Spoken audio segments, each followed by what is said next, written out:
Perkenalkan, nama saya Marsanda Momongan dengan NIM 2206 11020565 dari kelas 4B8 Manajemen.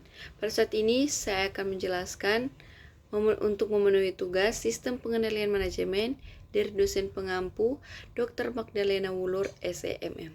Pada saat ini saya akan menjelaskan materi yang pertama, yaitu Balanced Scorecard Konsep, evolusi perkembangan dan dampaknya terhadap desain SPPM.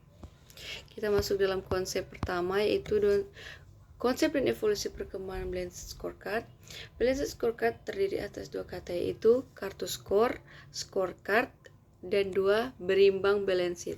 Pada tahap eksperimen awal, Balanced Scorecard merupakan kartu skor yang dimanfaatkan untuk mencatat skor hasil kinerja eksekutif. Melalui kartu skor yang hendak diwujudkan eksekutif di masa depan dibandingkan dengan hasil kinerja sesungguhnya. Hasil kinerja perbandingan ini dimanfaatkan untuk melakukan evaluasi atas kinerja eksekutif. Ada beberapa balanced. Yang pertama, Balanced Scorecard sebagai perbaikan atas sistem pengukuran kinerja eksekutif. Yang kedua, Balanced Scorecard sebagai perangkat perencanaan strategis. Yang ketiga, Balanced Scorecard sebagai basis sistem terpadu pengelolaan kinerja personel. Ada dampak dalam Balanced Scorecard terhadap desain SPPM. Pada saat tingkat evolusi, perkembangannya terkini, Balanced Scorecard telah dimanfaatkan sebagai sistem terpadu pengelolaan kinerja personel.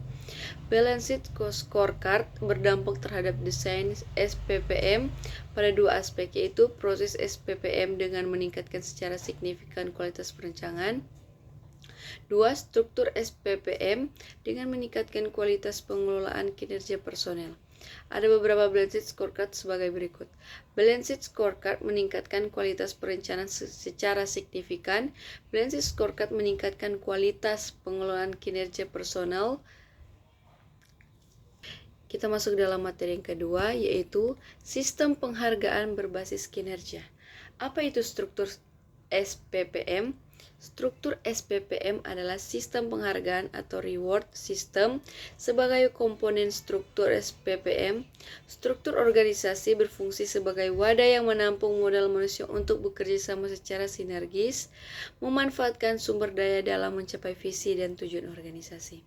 Faktor penentu kinerja dan definisi kinerja ada tiga, yaitu yang pertama, bakat dan kemampuan, yang kedua, persepsi tentang peran, dan ketiga, usaha.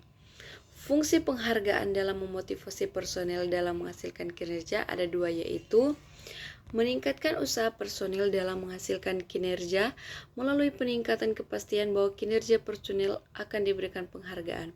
Yang kedua, meningkatkan usaha personel dan menghasilkan kinerja melalui peningkatan nilai penghargaan sebagai akibat kepuasan personel atas penghargaan yang mereka terima.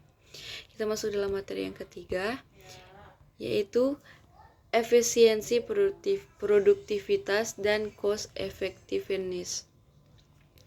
Apa itu efisiensi produktivitas? Efisiensi dan produktivitas merupakan ukuran kinerja yang sesuai dengan prinsip manajemen pada waktu itu.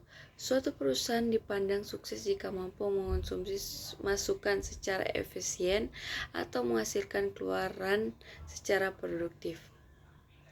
Keunggulan produktivitas parsial. Produktivitas parsial sebagai pengukur kinerja manajer memiliki keunggulan berikut ini. Yang pertama, memungkinkan manajer memusatkan usahanya terhadap penggunaan masukan tertentu saja. Yang kedua, memudahkan karyawan operasional menentukan kinerja produktivitasnya.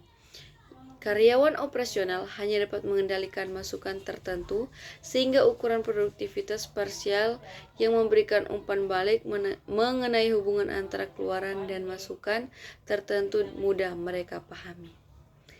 Itulah materi yang sudah saya jelaskan. Mohon maaf jika ada salah kata. Terima kasih.